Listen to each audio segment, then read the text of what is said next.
vezes, uma retrospectiva no nosso passado. E nessa retrospectiva, nós vamos nos posicionar, ou nos posicionamos enquanto crianças. Crianças têm sonhos, almeja estar em algum lugar que lhe faça bem. É assim? Quem tem filhos pequenos sabem disso. Mas nós vamos ler a palavra do Senhor. Por gentileza, abra a palavra do Senhor. No livro dos Salmos.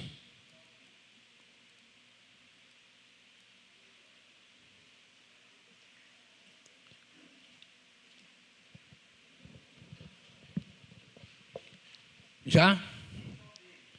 Salmos, agora que eu vou dizer. Salmos, no livro dos Salmos, o capítulo 7.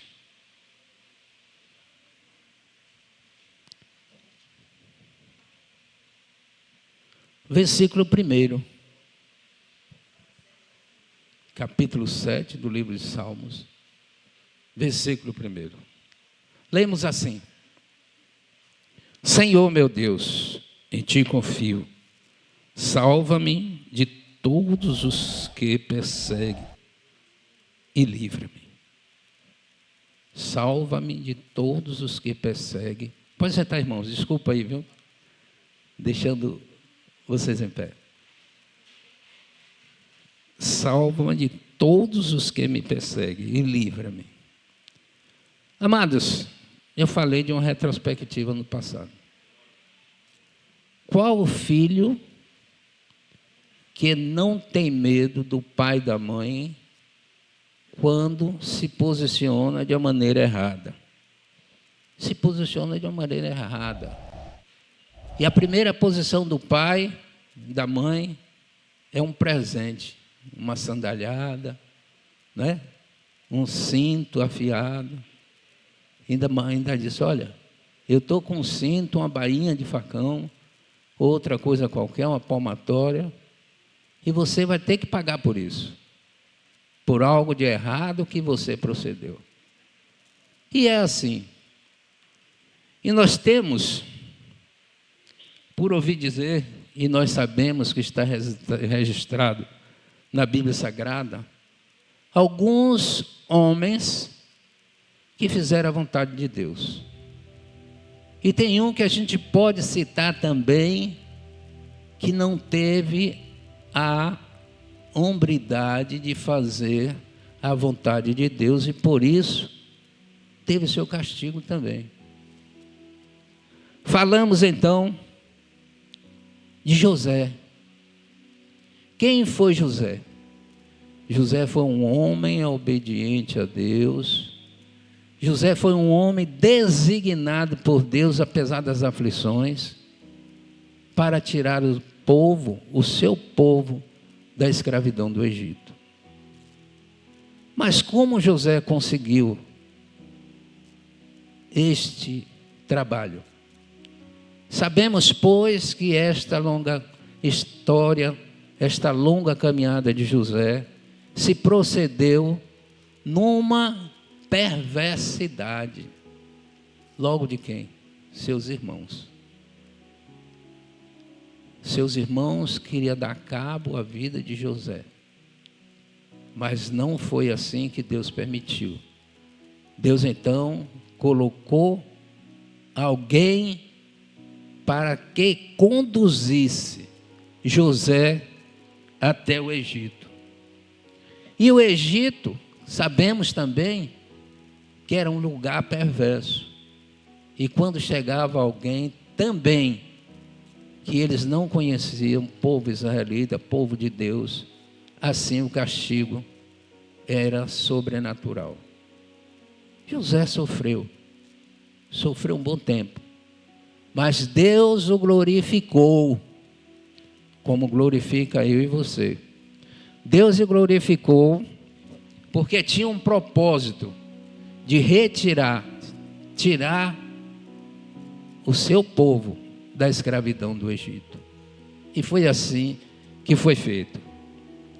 Irmãos, citando mais alguns dos historiadores, pessoas que viveram na Bíblia Sagrada, nós podemos ver um milagre, mais um milagre de Deus para com seus servos. Seu servo Daniel. Nos conta a Bíblia Sagrada que Daniel foi jogado perversamente também na cova dos leões. A Bíblia diz que Daniel orava 3 vezes por dia. Será que isso acontece comigo? Orar 3 vezes por dia, agradecendo a Deus, pedindo a Deus que me livre de todo mal, que Ele me livre da ansiedade do outro querer me fazer mal. Será que eu consigo fazer isso? Orar 3 vezes por dia? Isso é algo para eu e você pensarmos. O que Deus fez conosco. E Daniel livrou-se da cova dos leões.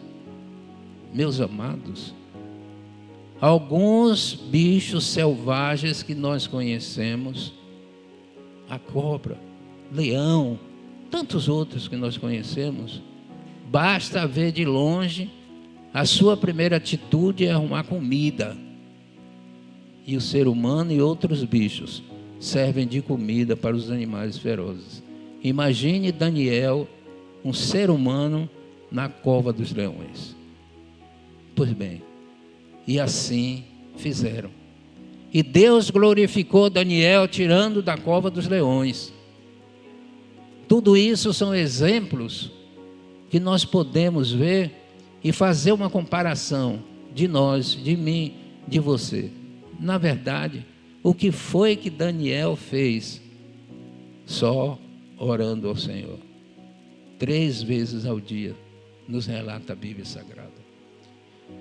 Mas, irmãos, nós temos uma outra situação que Deus permitiu, um exemplo lógico, um exemplo de que só Deus poderia fazer. Nós falamos de Lázaro. Deus ressuscitou a Lázaro. Deus mostrou o seu poder inigualável, ressuscitando a Lázaro, para que todos daquela região pudessem ver e a história continuasse. É o que nós sabemos, para que a história continuasse.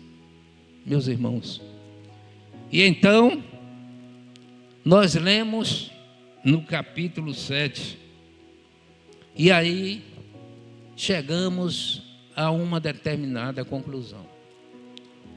Se eu aceitei a Cristo, eu estou livre das sandalhadas que Cristo pode me aplicar.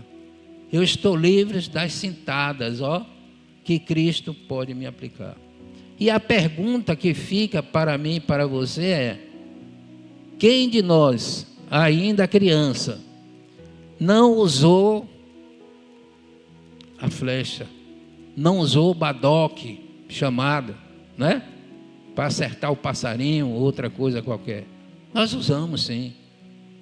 Quando criança, usamos o badoque e usamos também algumas flechas. E isso deve-se contar que nós preparamos tudo isso. Nós fizemos tudo isso. Para quê? Para satisfazer a nossa vontade. Não é assim? Para satisfazer a nossa vontade. E aí, no versículo 11, diz a Bíblia Sagrada, que lemos no capítulo 7, Deus é um justo juiz. Deus é um juiz justo.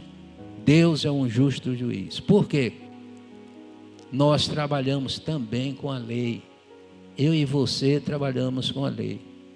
Algo que pareça ou que seja errado, que eu e você não podemos dar jeito, imediatamente nós procuramos a justiça. Nós procuramos o juiz para que dê cabo na coisa errada e nós podemos preparar. Nós possamos preparar, melhor dizendo. E Deus na sua infinita misericórdia, às vezes aponta o local, aponta a solução que eu e você devemos tomar. E diz mais, ainda no versículo, um Deus que se ira todos os dias. Mas Deus se ira todos os dias? Sim, Deus se ira todos os dias com o meu e o seu procedimento, que às vezes não fazemos a vontade dele. Pelo contrário, maldizemos o nosso irmão, não fazemos aquilo que Deus quer que façamos. Amar aos nossos irmãos, amar ao inimigo. É o que está escrito. Amai os vossos inimigos e orai por eles. É assim que está escrito. E vem mais, olha só. Se o homem não se converter, olha para aí. Se o homem não se converter, Deus afiará a sua espada. Nós falamos de espada. Afiará a sua espada. Já tem armado o seu arco. Olha só. E está aparelhado. Isso significa que, maldizendo ao meu irmão, maldizendo aquele que me faz bem, Deus já está com seu arco, sua flecha aparelhada. Para quê? Não é para se vingar, e sim para dar exemplo que eu e você não devemos continuar maldizendo o meu e o seu irmão.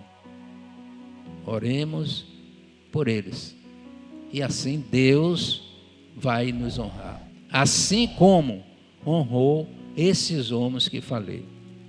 Querem ver então também? Deus então pega alguém que não fez aquilo que Deus mandou. Temos um Jonas. Deus disse: olha, vai pregar em Nínive. O povo de lá está ansioso para ouvir a palavra de Deus. E Jonas deu desculpas sem querer ir. O que é que Deus fez? Colocou um peixe, chamamos de baleia, e Jonas foi tragado pela baleia. E a baleia vomitou Jonas, perdão da palavra, Jonas, em Nínive. Por que isso? Porque desobedeceu a palavra de Deus.